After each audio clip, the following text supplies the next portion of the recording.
প্রিয় দশম শ্রেণীর শিক্ষার্থীরা, তোমাদের সবাইকে স্বাগতম। আমি শরীফুল ইসলাম, তোমাদের বায়োলজি টিচার। আমরা এর আগে চ্যাপ্টার 2 রিভিশন শুরু করেছিলাম। আজ আমরা চ্যাপ্টার 2 রিভিশনের দ্বিতীয় অংশ শেষ করব এবং ইনশাল্লাহ আর একটা ক্লাস হলে আমাদের চ্যাপ্টার 2 রিভিশন শেষ হবে। এর আগের ক্লাসে আমরা সেল, টিস্যুস অ্যান্ড অর্গানিজমস থেকে আমরা প্রথমে লিভিং সেল সম্পর্কে জেনেছিলাম। এরপরে আমরা টাইপ অফ সেল, তার মধ্যে প্রোক্যারিওটিক অ্যান্ড ইউক্যারিওটিক সেল, এরপরে সোমাটিক সেল, গ্যামেটিক সেল এগুলো জেনেছি। এরপর function of the main organism of plant and animal tissue এটা পড়েছি। আমরা প্ল্যান্ট টিস্যু এবং অ্যানিম্যাল টিস্যুর প্ল্যান্ট সেল এবং অ্যানিম্যাল সেলের ফিগার পড়েছি। এরপরে আমরা সেল ওয়াল, প্রোটোপ্লাজম, প্লাজমোপ্লাজমা, এরপরে মাইটোকন্ড্রিয়া এবং শেষে আমরা প্লাস্টিড সম্পর্কে পড়েছি।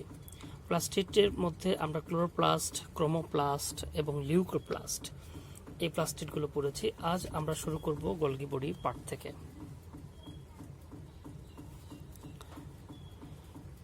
গলগি বডি অ্যাকচুয়ালি সেলের একটা গুরুত্বপূর্ণ অর্গানিলস এবং এই গলগি বডি থেকে এনজাইম সিক্রেট হয়। আমাদের মেটাবলিক অ্যাক্টিভিটিসের ক্ষেত্রে এই গলগি বডি খুব ইম্পর্ট্যান্ট রোল প্লে করে। আর গলগি বডি অনেক সময় প্রোটিন স্টোর করতে হেল্প করে। তো আমরা টেক্সটে কি আছে একটু দেখি। Golgi body is found within the cytoplasm of both plant and animal cell. It is composed of stacks of membrane-bound structure known as cisternae and vesicle. এখানে যে বাবলসগুলো দেখা যাচ্ছে এদেরকে বলা হয় ভেসিকলস এবং যে ঠিক যে পার্টগুলো দেখা যাচ্ছে এগুলোকে বলা হয় সিস্টার্নি। ভেসিকলসগুলো আবার দুরকম হয়। কিছু কিছু ভেসিকলস যখন সিস্টার্নি থেকে সেপারেট হয়ে যায় তাদেরকে বলা হয় লার্জ ভেসিকল, আর সিস্টার্নির সাথে সেপারেট না হয়ে সিস্টার্নির ইন্ডসে এরা একটু বাবলসের মতো আকৃতি ধারণ করে, এদেরকে বলা হয় স্মল ভেসিকলস।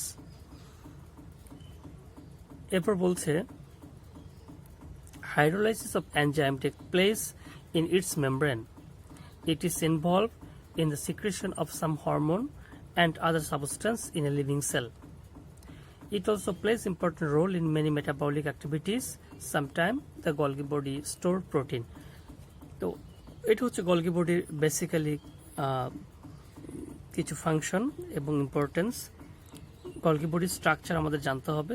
এখানে স্মল ভেসিকল, লার্জ ভেসিকল এবং সিস্টার্নি, এটা দিয়ে গলগি বডির পার্ট শেষ। এরপরে আমরা আরেকটা গুরুত্বপূর্ণ পার্ট পড়ব, তার নাম হচ্ছে এন্ডোপ্লাজমিক রেটিকুলাম। রাইবোজোম আর started with the cytoplasmic side of rough endoplasmic reticulum, and so protein are synthesized in this place. Membrane-bound vesicles from the endoplasmic reticulum shuttled protein and other membranous materials produced in the cell. Sometimes the endoplasmic reticulum stretch up to the cytoplasmic membrane, and thus it is assumed that enzyme for other cells and other substance produced inside the cell are transferred by the endoplasmic reticulum. They also play a significant role in the development of mitochondria, vacuole, etc. in a cell. Endoplasmic reticulum is found in both plant and animal cell. নিউক্লিয়াসের সাথে যুক্ত এই যে thread like দেখা যাচ্ছে অর্গানিজমটা, এটার নাম হচ্ছে এন্ডোপ্লাজমিক রেটিকুলাম। এন্ডোপ্লাজমিক রেটিকুলাম কখনো কখনো নিউক্লিয়াসের সাথেও থাকতে পারে, আবার এরকম এক্সট্রাও সেলের মধ্যে, সাইটোপ্লাজমের মধ্যে এরকম ফ্লোটিং অবস্থা থাকতে পারে। সাইটোপ্লাজমগুলো যখন এর ওয়ালটা হচ্ছে এরকম অনেকটা এরকম ফিঙ্গার লাইক প্রজেকশন তৈরি হয়। এখানে হয়তো বা নিউক্লিয়াসের নিউক্লিয় মেমব্রেনের সাথে যুক্ত থাকে। এটা হয়তো নিউক্লিয় মেমব্রেনের একটা পার্ট, আর এটা একদম সেল মেমব্রেন বা প্লাজমা মেমব্রেনের অংশ, প্রায় এর কাছাকাছি চলে আসে। তো এভাবে আস্তে আস্তে এটা ম্যাট্রিক্স কন্টেইন করে, এবং এর যে ইনার ওয়ালে এখানে অক্সিজোম পাওয়া যায়, রাইবোজোম পাওয়া যায়। এই অক্সিজোম এবং রাইবোজোম এরা এখানে প্রোটিন সিনথেসাইজ করে, হরমোন সিনথেসাইজ করে। এটা হচ্ছে এন্ডোপ্লাজমিক রেটিকুলাম। আর অনেক সময় মনে করা হয় এন্ডোপ্লাজমিক রেটিকুলাম কখনো কখনো এরা সেল মেমব্রেনের সাথেও যুক্ত থাকতে পারে, এবং তখন মনে করা হয় পাশের যে সেল, এই সেলের সাথে অ্যাডজাসেন্ট সেলগুলোর সাথে এটা ট্রানজ্যাকশন মেনটেন হয়। ইভেন এটা সাইটোপ্লাজমের মধ্যেও এটা স্বাভাবিক অবস্থায় থাকতে পারে। এরপরের যে অপশনটা পড়বো সেটা হচ্ছে সেল ভ্যাকিউল। প্ল্যান্ট সেলের সেল ভ্যাকিউলগুলো অনেক বড় থাকে এবং অ্যানিমাল সেলের সেল ভ্যাকিউলগুলো অনেক ক্ষুদ্র থাকে। ধারণা করা হয় এই সেল ভ্যাকিউলগুলো ওয়াটার, ফ্যাট, প্রোটিন এবং এরকম কিছু টাইপের ড্রপলেটস ক্যারি করে। তো সেল ভ্যাকিউল সম্পর্কে টেক্সটে আছে, large vacuole is a prime feature of A plant sell. Its main function is to contain cell sap. Different types of substance such as inorganic salt, protein, carbohydrate, fat, organic acid, pigment, water, etc. are found in a cell vacuole. No vacuole is generally found in any animal cell. If present in any animal cell, it usually is much smaller. আমরা দেখেছি এখানে যে plant সেলের sell ভ্যাকিউলটা এত বড় যে এটা সাইটোপ্লাজমের অন্যান্য অর্গানিজকে একপাশে ঠেলে দিয়েছে, পুরো জায়গাটা দখল করেছে। এটা মেইন ফিচার অ্যানিমাল প্ল্যান্ট সেলের ক্ষেত্রে। বাট অ্যানিমাল সেলে আমরা সেরকম কোনো সেল ভ্যাকিউল খুঁজে পাই না। যদি কখনো সেল ভ্যাকিউল থাকে সেটাও খুবই ন্যারো পরিসরে থাকে, ক্ষুদ্র জায়গার মধ্যে থাকে, খুব অল্প ভলিউম নিয়ে থাকে। আমরা পরে আরেকটা অর্গানিজের কথা বলবো, সেটা হচ্ছে lysosome. Lysosome protect cell from germs. The lysosome enzyme kills germs. These enzymes are protected by membrane so that other organisms do not get digested when they come in contact with this enzyme. The organisms adjacent to lysosome are digested if the membrane of lysosome is destroyed due to oxygen deficiency. The cell may even be destroyed. লাইসোজোমকে আমাদের বডির guard বলা হয়। বডির guard হচ্ছে lysosome. এই lysosome অর্গানিজটা আমাদের blood ডাব্লিউবিসিতে সবচেয়ে বেশি পরিমাণে থাকে এবং ডাব্লিউবিসিতে এটা অ্যাক্টিভ থাকে। এই লাইসোজোম জেনারেলি একটা সেল মেমব্রেন দিয়ে সারাউন্ডেড থাকে এবং এর ভিতরে লাইসোজোমিক ফ্লুইড থাকে। লাইসোজোমিক ফ্লুইডকে আমরা এনজাইম বলছি এখানে। এই এনজাইমগুলো আমাদের জার্মস থেকে প্রোটেক্ট করে। তো কখনো কখনো এই জার্মস ফ্লুইডগুলো যখন বাইরে বের হয়ে যায়, কারণ অক্সিজেনের ডেফিসিয়েন্সিতে মেমব্রেনটা নষ্ট হয়ে যায়, বাইরে বের হয়ে যায়, সে সময় লাইসোজোম এবং অ্যাডজাসেন্ট সেলগুলোও ডাইজেস্ট হয়ে যেতে পারে, অর্থাৎ মরে যেতে পারে। তো নর্মালি এটা হয় না, কারণ এর বাইরে একটা অর্গানিজ থাকে, একটা মেমব্রেন থাকে। তো লাইসোজোম এটা ইম্পর্টেন্ট একটা অর্গানিজ আমাদের বডিতে, আমাদের বডির যাবতীয় জার্মস থেকে আমাদের বডিকে ফ্রি রাখতে এটা গুরুত্বপূর্ণ ভূমিকা রাখে। এরপরে আরও কিছু অর্গানিজ আছে যেগুলো হচ্ছে নন মেমব্রেনাস অর্গানিজ, এবং এই অর্গানিজগুলো জাস্ট সেল মেমব্রেনের মধ্যে ড্রপলেটস আকারে থাকে। ড্রপলেটস আকারে বলতে বোঝাচ্ছি যে শুধু যেমন ওয়াটারের মধ্যে ওয়ান ড্রপ ওয়েল যেভাবে থাকে এরকম ড্রপলেটস আকারে থাকে এবং এদের বাইরে কোনো মেমব্রেন নাই। এর মধ্যে একটা হচ্ছে সাইটোস্কেলিটন, রাইবোজোম এবং এরপরে সাইটোস্কেলিটন এবং রাইবোজোম। সাইটোস্কেলিটন সম্পর্কে আমরা একটু পড়ি। The cytoskeleton is a complex network of fibre that shape the cell and holds organelles in place. It is located just beneath the plasmalemma This fiber consists of a complex mesh of protein filaments. Actin, myosin, and tubulin are the protein that are used to make the fiber. Microtubules, actin filaments, and intermediate filaments are some of the fiber in the cytoskeleton. মূলত cytoskeleton হচ্ছে একটা fibre. এই ফাইবারটা সেলের মধ্যে থাকে এবং সেলের একটা ডিফাইন স্ট্রাকচার মেনটেন করায় এবং অ্যাডজেসেন্ট সেলগুলোর সাথে বিভিন্ন ইন্টাররিলেশন মেনটেন করে। এটা রাইবোজোম। এরপরে রাইবোজোম এটা খুব গুরুত্বপূর্ণ একটা পার্ট, বাট বিকজ রাইবোজোম একমাত্র অর্গানিলস যেটা ইউক্যারিওটিক এবং প্রোক্যারিওটিক দুটো সেলের মধ্যেই পাওয়া যায়। রাইবোজোম প্রোটিন সিনথেসাইজ করে এবং এই প্রোটিন সিনথেসাইজ করার কারণে আমাদের বডির অনেক বায়োকেমিক্যাল রিয়াকশন খুব ইজিলি ঘটে। এরপর আছে centrosome. This are found in most animal plants but they are rarely found in cell of lower plants. এটা মূলত প্ল্যান্ট সেলের ক্যারেক্টার না, এটা হচ্ছে অ্যানিমাল সেলের character. The centrosome is a centrosome droplet adjacent tray and play a significant role in constructing spindle apparatus. যখন spindle apparatus তৈরি হয় তখন মূলত এটা সেল ডিভিশনের সময় তৈরি হয়, সুতরাং সেল ডিভিশনে খুব গুরুত্বপূর্ণ রোল প্লে করে। এ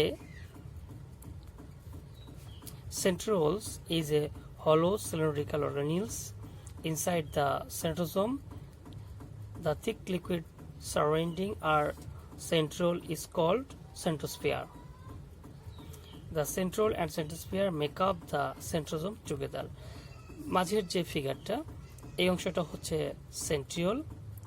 সেন্ট্রিওলের বাইরে যে ফাঁকা জায়গাটা একে বলা হয় সেন্ট্রোস্ফিয়ার। সেন্ট্রোস্ফিয়ার এবং সেন্ট্রিওল একসাথে বলা হয় সেন্ট্রোজোম। বাট এর বাইরে যে ওয়ালটা কিন্তু থাকবে না, এটা জাস্ট সাইটোপ্লাজমের মধ্যে থেকে যাবে। সাইটোপ্লাজম বাইরে আছে, সাইটোপ্লাজম যথেষ্ট ঠিক হবে,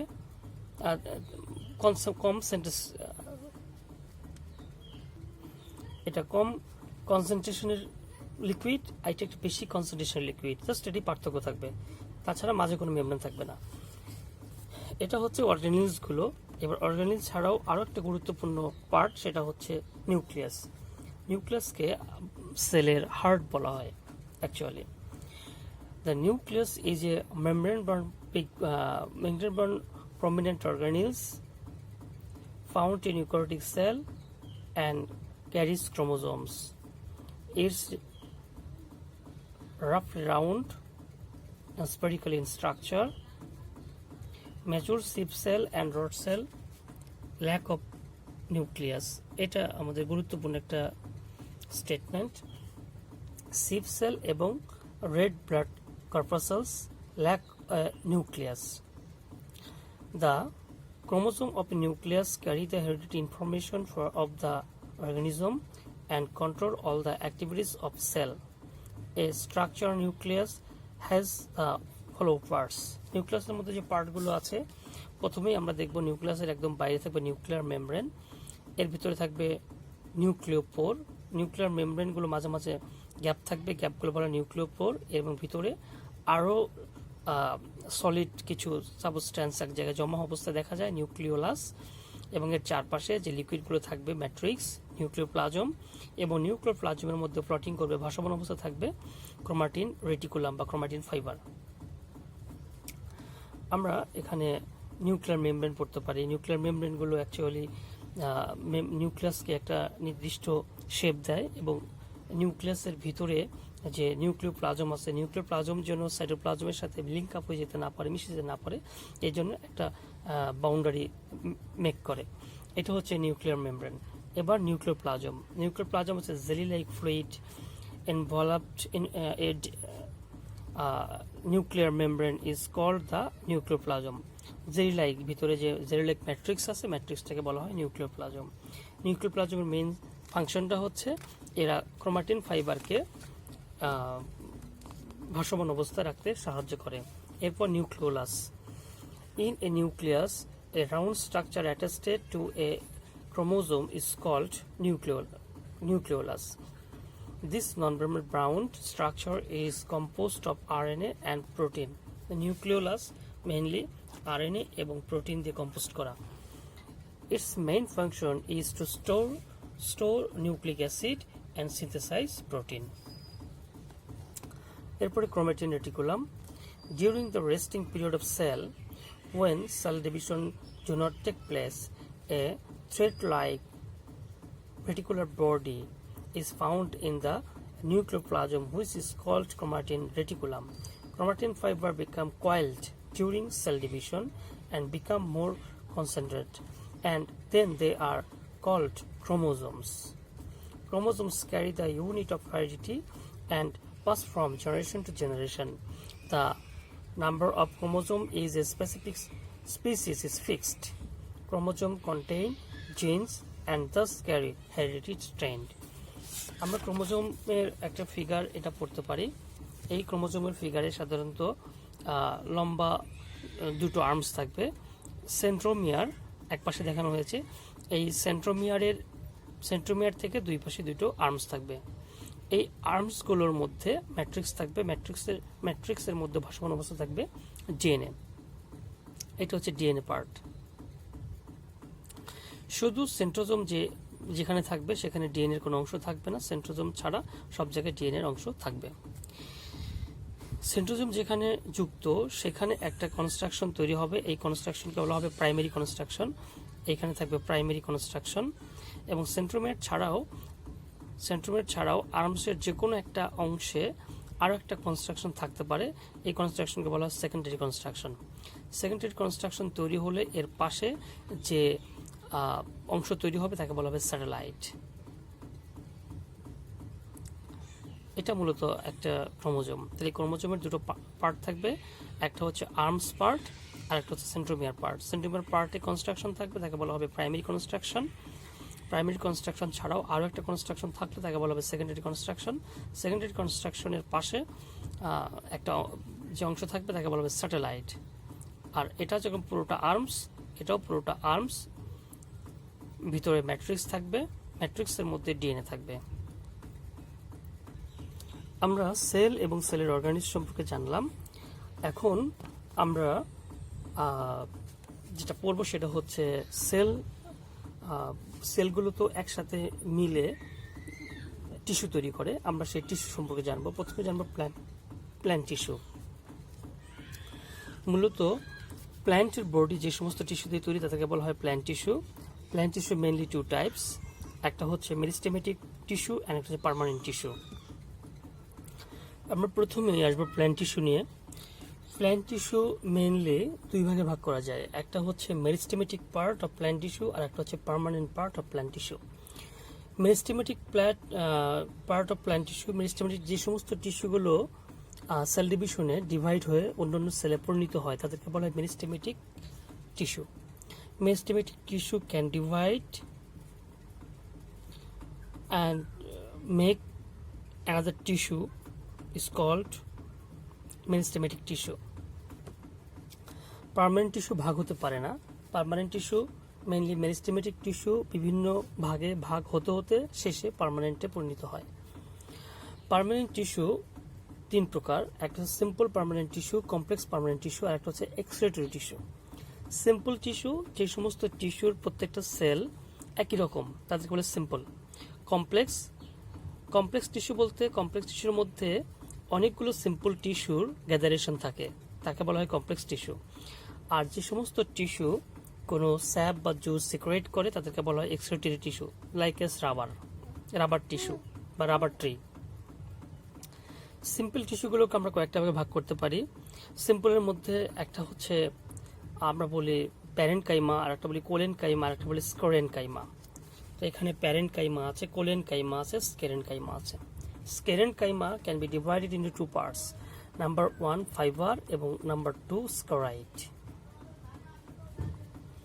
এটা হচ্ছে মোটামুটি প্ল্যান্ট টিস্যুর বিভিন্ন ডেরিভেশন। তো আমরা এবার টেক্সটে যাব। An assemble of similar or dissimilar type of cell with the same origin and performing a specific function is called tissue. Plant tissue are of two types: meristematic plant tissue and permanent tissue. The cell of meristematic tissue are capable of cell division, but the cell of permanent tissue are not. Tissue can be grouped into three types: simple tissue, complex tissue, and excitatory tissue. Mainly এখানে tissue can be divided or grouped into three types. এখানে শুধু tissue না বলে বলতে হবে permanent tissue. Mainly permanent tissue can be divided into three types: simple, complex, and excitatory. তো প্রথমে simple আসবো আমরা. Simple tissue হচ্ছে tissue which contains cell of the same shape, size, and structure. Same shape, same size, same structure. These are called simple tissue. Simple tissue mainly three types: parenchyma tissue, collenchyma tissue, and sclerenchyma tissue. First, parenchyma tissue. আমরা প্যারেনকাইমার চেহারা দেখতে পারি. This is parenchyma tissue. এই parenchyma টিস্যুগুলোর সবগুলোর প্রায় round shape, এবং এর বাইরের যে ওয়ালটা আছে ওয়ালটা যথেষ্ট থিক থাকবে. যেহেতু রাউন্ড অ্যান্ড থিক, সো পাশাপাশি দুটো সেলের মাঝে ফাঁকা থাকবে, ইন্টারসেলুলার স্পেস, এবং সেলগুলো নিউক্লিয়াস ক্যারি করবে. আমরা দেখলাম এখানে সবগুলো সেল প্রায় একই রকম রাউন্ড শেপ, এবং এর সেল মেমব্রেন থিক, দুটো সেলের মাঝামাঝি ফাঁকা জায়গা, intercellular space present, nucleus present. যেহেতু নিউক্লিয়াস আছে তাই এই সেলগুলো হবে অ্যালাইভ. ঠিক তার পরেরটা আমি বলেছিলাম কোলেনকাইমা টিস্যু. কোলেনকাইমা টিস্যুর সেলগুলো আমরা দেখতে পাচ্ছি, এগুলোও নট রাউন্ড শেপ, বাট সবগুলো সেলের শেপ প্রায় একই রকম, এবং এক্ষেত্রে এরা গোলাকার না.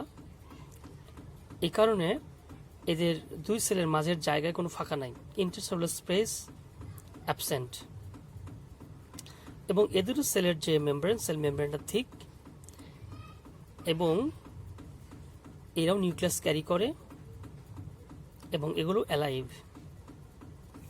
কিন্তু আমরা পরেরটা যদি যাই, স্ক্লেরেনকাইমা. এক একটা সেলের স্ট্রাকচার এক এক রকম. সেলগুলো ছোট বড় আছে, কোনোটা ছোট কোনোটা অনেক বড়, এবং এর ওয়ালটা অনেক মোটা, এবং এর যে ওয়ালটা অনেক মোটা হবে, ওয়ালটা অনেক মোটা হবে, এবং এর ভিতরে কোনো নিউক্লিয়াস নাই. যেহেতু নিউক্লিয়াস নাই, এর কারণে এটা ডেড বডি. তো মোটামুটি এভাবে আমরা স্ক্লেরেনকাইমা, কোলেনকাইমা এবং প্যারেনকাইমা পড়তে পারি. এই প্যারেনকাইমাগুলোর ক্ষেত্রে বলি, অ্যাকোয়াটিক যে সমস্ত প্ল্যান্ট আছে সেই সমস্ত প্ল্যান্টগুলো এই প্যারেনকাইমা অনেক বেশি এয়ার বাবলস ক্যারি করে, তখন তাদেরকে বলা হয় অ্যারেনকাইমা. আবার এই প্যারেনকাইমাগুলো যখন লিভসে থাকে তারা অনেক বেশি পরিমাণ ক্লোরোফিল ক্যারি করে, তখন আমরা তাদেরকে বলি ক্লোরেনকাইমা. স্ক্লেরেনকাইমাকে আমরা দুই ভাগে ভাগ করতে পারি.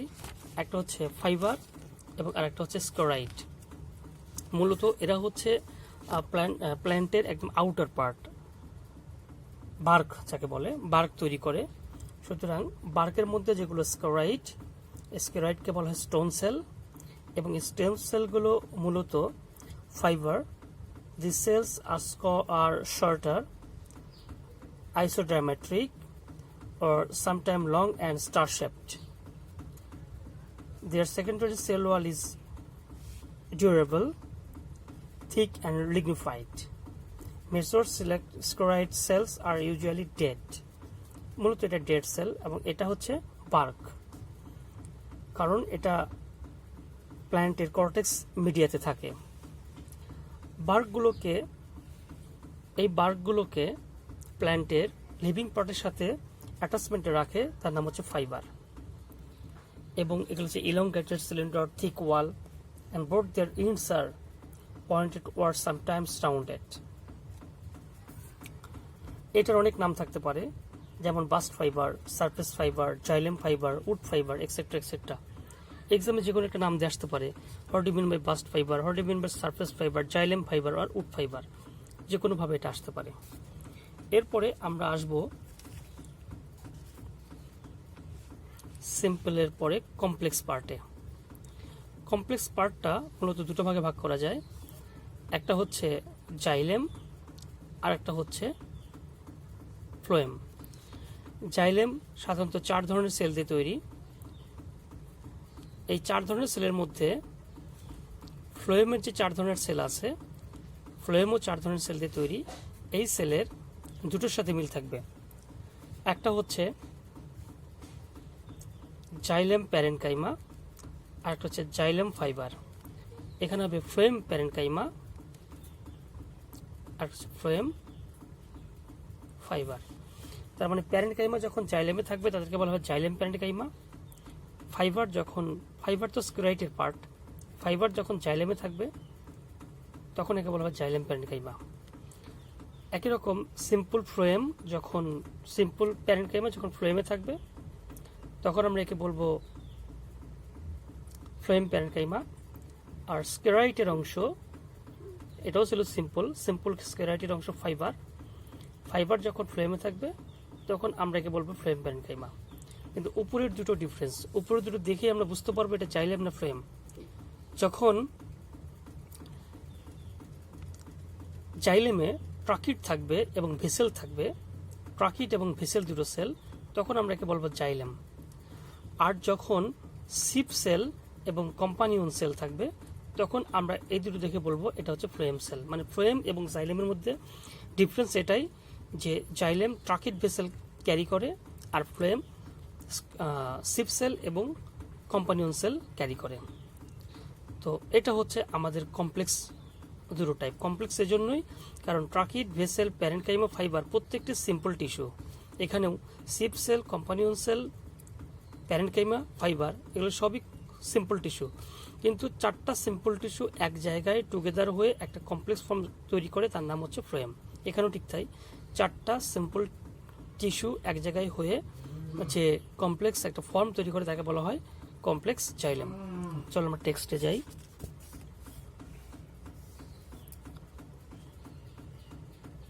প্রথমেই আসবো xylem. There are 2 types of xylem. Number 1, primary xylem and secondary xylem. Xylem developed during primary growth from the procambium is called primary xylem. Procambium থেকে তখন তৈরি হয় তখন বলা হয় primary xylem. Primary xylem থেকে যদি নতুন কোনো xylem তৈরি হয় তাকে বলা হয় secondary xylem. Secondary xylem is the xylem growth during secondary growth from the vascular cambium or primary xylem. Primary xylem is of 2 types, protoxylem and metaxylem. Metaxylem developed after protoxylem but before secondary growth. Protoxylem is distinguished by narrower vessels developed from smaller cells. Metaxylem cells are usually larger. Trachid, vessel, xylem parenchyma and xylem fiber are the constituent of xylem. মূলত এই 4টা সেলই tracheid, vessel, xylem parenchyma and xylem fiber. প্রথমে আসবো আমরা tracheid সম্পর্কে। আমাদের এই ট্রাকিড ভেসেলের ডিফারেন্স পড়তে হবে, ট্রাকিড ভেসেলের ফিগার পড়তে হবে। যেমন এটা ট্রাকিড, এটা ভেসেল। ট্রাকিড দেখতে সিলিন্ডার টাইপের বাট মাঝে অনেকগুলো পোর আছে, আর ভেসেল দেখতে ফানেল আকৃতির, ফানেলের মতো, এবং এর ভিতরেও অনেকগুলো পোর আছে।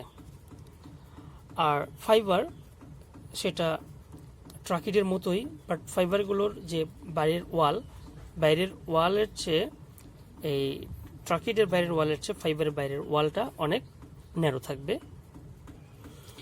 এরপর এখানে জাইলেম প্যারেনকাইমা এবং জাইলেম ফাইবার। প্যারেনকাইমা এবং fibre just simple parenchyma, simple ফাইবারের মতোই। এরপরে যে পার্ট সেটা হচ্ছে ফ্লোয়েম পার্ট। ফ্লোয়েমে 4টা সেল থাকবে, একটা সিপ সেল, মাঝের লম্বা নিউক্লিয়াস লেস যে সেলটা একে বলে sieve cell. Sieve cell nucleus থাকবে না, এবং নিউক্লিয়াসের বাইরে, সিপ সেলের বাইরে আরেকটা ছোট্ট সেল থাকবে যার নিউক্লিয়াসটা অনেক বড়। মনে করা হয় এটার নাম হচ্ছে কম্পানিয়ন সেল। কম্পানিয়ন সেলের নিউক্লিয়াস দিয়েই সিপ সেলের ফিজিওলজিক্যাল অ্যাক্টিভিটিসগুলো মেনটেন হয়, এরকমটাই ধারণা। এরপরে আমরা এখানেও পাবো ফ্লোয়েম প্যারেনকাইমা এবং ফ্লোয়েম ফাইবার। তো এখানেও ফ্লোয়েম প্যারেনকাইমা এবং ফাইবার এগুলো সবই সিম্পল প্যারেনকাইমা, সিম্পল ফাইবারই, জাস্ট ফ্লোয়েমে থাকবে, তার নাম ফ্লোয়েম প্যারেনকাইমা, ফ্লোয়েম ফাইবার। তো আজ আমরা এ পর্যন্তই প্ল্যান্টের সেলগুলো সম্পর্কে জানলাম, টিস্যুগুলো সম্পর্কে জানলাম। নেক্সট ক্লাসে আমরা অ্যানিমাল টিস্যু থেকে শুরু করে এই চ্যাপ্টারের শেষ পর্যন্ত ইনশাল্লাহ শেষ করব। সে পর্যন্ত তোমরা এই রিভিশনটা খুব ভালোভাবে করবে এবং এটা এখান থেকে মানে রিলেটেড সিকিউ যা তৈরি হয় সিকিউগুলো প্র্যাকটিস করবে। সবাইকে অনেক ধন্যবাদ।